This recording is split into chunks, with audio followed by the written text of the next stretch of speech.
you guys? Marty Schwartz here with GuitarJams.com. Anyway, I'm going to show you a little supplemental lesson to your basic power chords. So we got kind of a rock lesson going here. What I wanted to show you is hopefully at this point you know how to play a power chord. So like if I said a G power chord, you'd play your index finger on the 3rd fret of the E string, and that's a G note. And then you would add your ring finger to the 5th fret of the A string, and that gives you a G power chord. So that's your basic power chord.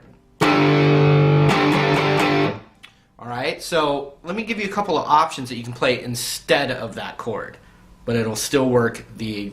It'll complement that chord. So if there's 2 guitar players in a band, this is something cool. Or this might just make if you wrote a riff with basic power chords, you could use some of these ideas to just make it a little more unique sounding if you're looking for a new way to play a power chord. So one thing you can do is you add your pinky to the 5th fret of the D string.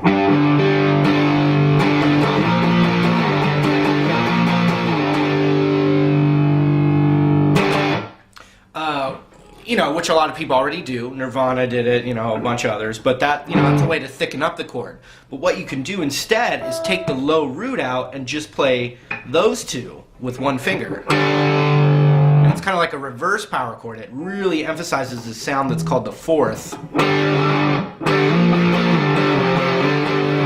And it's real, smoke on the water. It's real gritty. But so if one guy's playing this, let's just say power chord on the 1st fret up to the 3rd.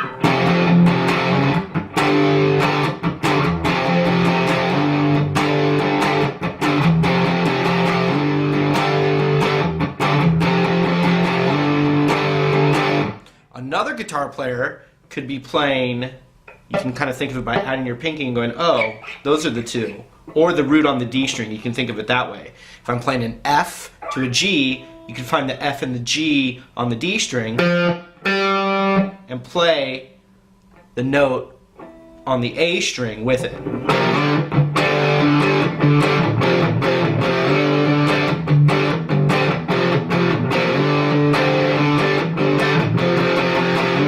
Now you can use 2 fingers for it.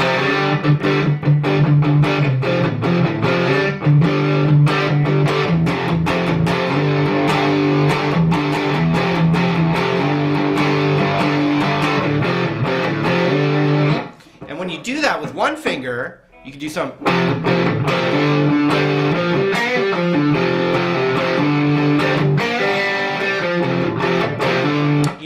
You can start to add little elements of a scale in there, like the pentatonic,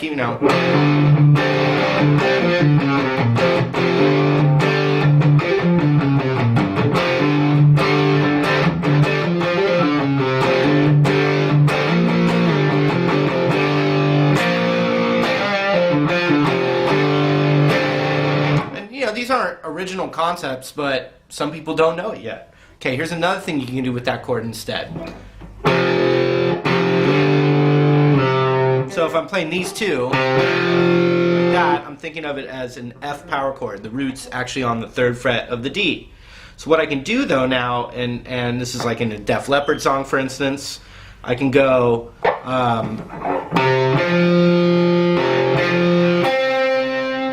I can now add my ring finger to the 5th fret of the G, and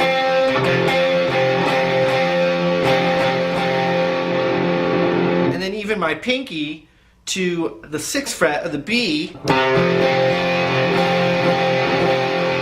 that's still an F power chord. So watch, if I'm going to loop an F power chord right here. So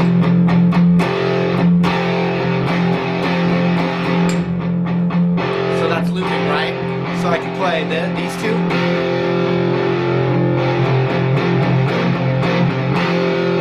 I can add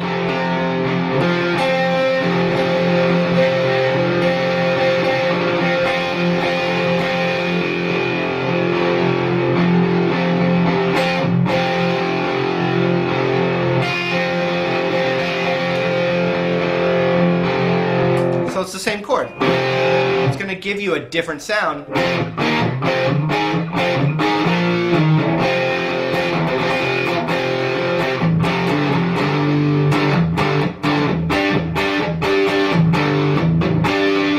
if I play a G power chord, I could play the 5th fret on the A and D instead. I could even add my ring to the 7th of the G, and my pinky to the 8th of the B.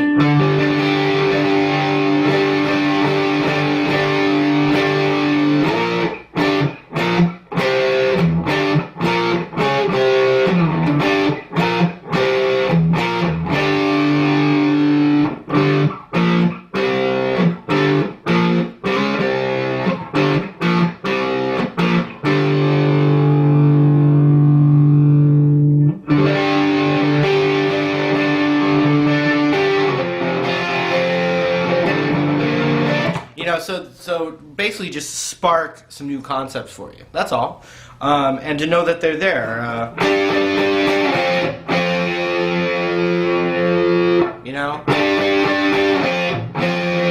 It's just a different sound, and it's definitely a more complex kind of power chord. So just consider it, and you might actually start to hear it now too.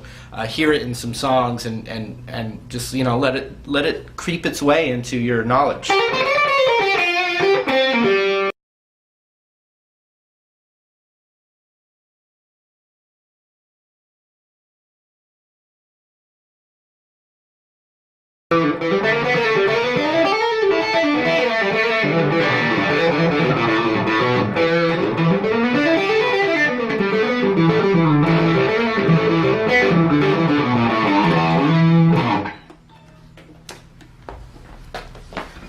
Yeah, I'm done.